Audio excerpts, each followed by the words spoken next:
Go and do your barbing salon in Igbo land. Go and do your hairdressing salon in Igbo land. Go and do your mechanic in Igbo land. Go and do your car dealership in Igbo land. Go and do your clearing and forwarding in Igbo land. Go and do your catering in Igbo land. Stop coming to sell pop-off in Yoruba land. Our women can do it. You are taking away the job from our women. What happened in South Africa, the xenophobic attack that happened in South Africa is coming to Lagos. And I keep saying to you that Lagos is the battleground. We are going to chase out Igbo from Yoruba land. We don't want you. You are too many and you are doing crimes. But I can guarantee you that the Igbos who are involved in criminal activities are not up to 5% of the Igbos, right? And so you can't hate a whole tribe because a number of them do bad businesses or do sharp practices in business, you know? Now, the point is, the reason the Igbos are hated wherever they go. All right, guys. Did you guys see the news as per Mr. Buhari and then the president of South Africa, Cyril Ramaphosa? Now, both of them made a joint statement, and their joint statement was targeted at Igbo people in South Africa. Buhari specifically stated that foreigner cannot go to other people's country and take over the petty jobs, petty trades, like barber shop, hairdressing salon, mechanic shop, car dealership. When the president of South Africa spoke, he said that they don't want small businesses of Nigeria in South Africa. They want the bigger player, slightly large companies from Nigeria coming to invest in South Africa so that they can create jobs. The president of South Africa simply stated that they don't want Igbo barbers in South Africa. They don't want Igbo hairdressers in South Africa. They don't want Igbo mechanic. They don't want Igbo car dealers in South Africa. These are small businesses that the citizens of South Africa should be doing. So Igbo don't go to any countries to develop the space. They are just messing up these countries. It's the same nonsense they do in Yoruba land. They come to Yoruba land to come and be selling pop-off. They come into Yoruba land selling spare parts. They come to Yoruba land to come and be dispensing drugs. They come into Yoruba land to come and be doing food bank, to do catering services.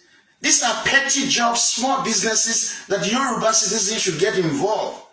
Igbo are into Yoruba land to sell second-hand clothing. They are involved in car dealership. These are jobs they should be doing in their own space. These are jobs for them to do in Igbo land. They come and do hairdressing salon in Yoruba land. These are jobs for Yoruba citizens.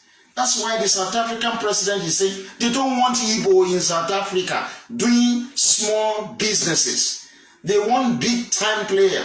Now, if you are asking for investors to come into, say, Nigeria, it's big time corporations that are coming because they will be coming to create jobs. Small businesses do not create jobs. So let us challenge the Igbo. Stay in your space to sell pop-off. We don't want you to come to Yoruba land and sell pop-off. We don't want you to come to Yoruba land and sell spare part. Do it in your space. We don't want you to come to Yoruba land and sell building materials. Look, they have taken over the building material businesses in Yoruba land. Why is it that they cannot do the same thing in their own space? Buhari himself stated that when you are in Rome, you behave like the people in Rome. He stated that you cannot go to other people's country and take over petty jobs, small businesses that should be for the indigenous people of that country. Igbo are not adding value to Yoruba land, believe me. They are constituting big-time nuisance. Imagine they are involved in property management in Yoruba land. They are involved in clearing and forwarding in Yoruba land. Job that Yoruba should be doing. These are small businesses. They are involved in real estate brokering in Yoruba land. They are involved in catering services. Igbo are coming to sell food in Yoruba land. Why is it so difficult for them to do the same business in their own Igbo space? They go to South Africa to open barber shops. They go to South Africa to open hairdressing salon. They are doing the same shit in Yoruba land. They are coming to sell second-hand clothing. They are taking jobs from the indigenous people wherever they go to. So that's why they are hated all across the world for their crimes, and they are also doing crimes too. Armed robbery, kidnapping, vandalism, prostitution, drug trafficking, human trafficking, all manners of things. So what I want to say to the Yoruba nation is this. Listen to what Ramaphosa is saying, the president of South Africa. He stated clearly, they do not want Igbo in South Africa with their small businesses. They want big-time player, corporations who will create jobs. Igbo do not create jobs. Look at them. When they come into Yoruba land with their bedroom slippers and nylon bag, they are coming with their own people. So it's not as if they are creating job for us. They are taking the job from Yoruba people, small business owners. They are taking the job. So young Yoruba, you need to listen to what even President Buhari himself stated it, that the Igbo small business owners are not welcome in South Africa. The Igbo small business owners are not welcome in Yoruba land. Go and do your barbing salon in Igbo land. Go and do your hairdressing salon in Igbo land.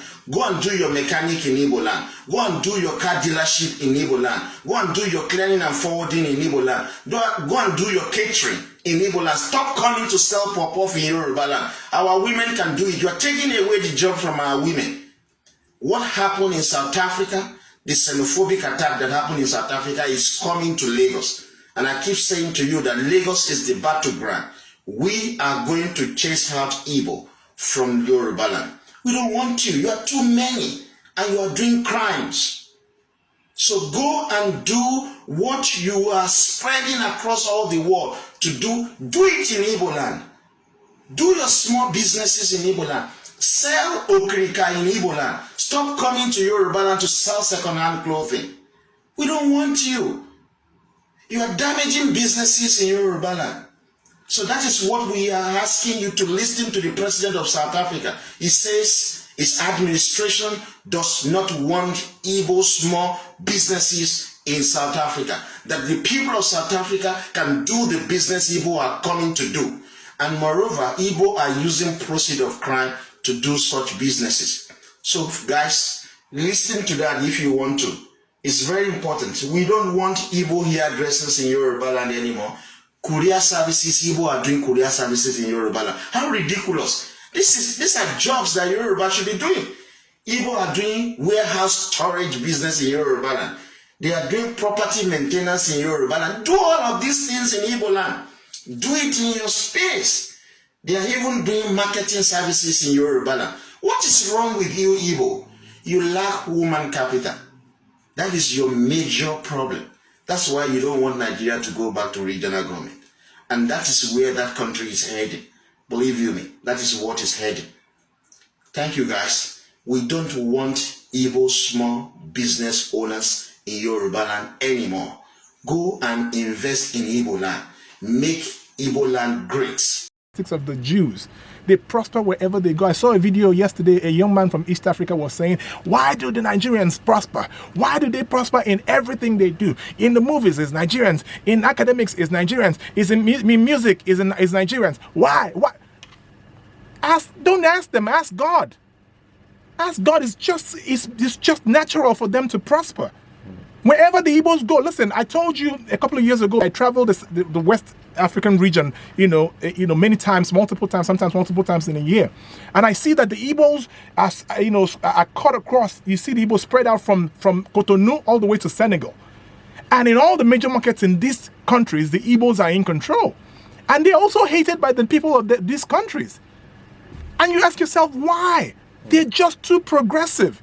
Because what happens is that you go to a place like Ghana, an Igbo man comes and sets up a table, just a small table, or Burkina Faso, or wherever in West Africa. You see them start very, very meager, very small.